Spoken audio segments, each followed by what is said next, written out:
முதல்வன் ஸ்டாலின் என்று ஐயா அவர்கள் சொல்றாங்க. 1100 நாட்களுக்கு மேலாக பரந்தூரில் விவசாயிகள் போராடி கொண்டிருக்கிறார்களே, அவர்கள் மக்களுடன் இருக்கிறார்களா இல்லையா? மாணவர்களுடைய கல்வி கடனை நாங்கள் தள்ளுபடி செய்வோம் என்று சொல்லி தானே நீங்க வாக்குறுதிகள் சொன்னீங்க. மாணவர்களுடைய கல்வி கடனை நீங்க தள்ளுபடி பண்ணிட்டீங்களா? அரசு ஊழியர்களுடைய பழைய ஓய்வூதிய திட்டத்தை நாங்கள் நிறைவேற்றுவோம் என்று சொன்னீங்களே, நிறைவேற்றுவீங்களா? அனைத்து தாய்மார்களுக்கும் 1000 ரூபாய் நாங்கள் கொடுப்போம் என்று சொன்னீங்களே, எல்லா தாய்மார்களுக்கும் நீங்க கொடுத்தீங்களா? அப்ப என்ன பண்றாங்கன்னா, இடியாப்பத்தையும் தாண்டி டிமிக்கி, இந்த அரசாங்கம் டிமிக்கி கொடுத்து கொண்டிருக்கிறது. சிலிண்டருக்கு மானியம் 100 ரூபாய் வழங்கப்படும் என்று சொன்னார்களா இல்லையா? கொடுத்தாங்களா?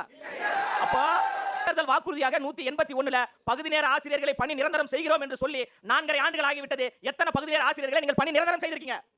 இதுதான் திமுகவினுடைய எதிர்ப்பாக மாறிக்கொண்டிருக்கு. 2 மாதத்திற்கு ஒரு முறை மின் கணக்கீடு முறையை மாதம் ஒரு முறை நாங்கள் கொண்டு வருவோம் என்று சொன்னீங்க. 4 ஆண்டுகள் ஆயிடுச்சு, நீங்க இன்னும் செய்யல. இதனால தமிழ்நாடு முழுவதும் இருக்கின்ற தாய்மார்கள் மத்தியில், தமிழ்நாடு முழுவதும் இருக்கின்ற தூய்மை பணியாளர்கள் மத்தியில், தமிழ்நாடு முழுவதும் இருக்கின்ற அரசு ஊழியர்கள் மத்தியில், தமிழ்நாடு முழுவதும் இருக்கின்ற விவசாயிகள் மத்தியில், தமிழ்நாடு முழுவதும் இருக்கின்ற மாணவர்கள் மத்தியில், அனைத்து தரப்பு மக்கள் மத்தியில் திமுகவின் மீது மிகப்பெரிய அளவில் எதிர்ப்பு அலை வீசிக்கொண்டுதான் இருக்கிறது.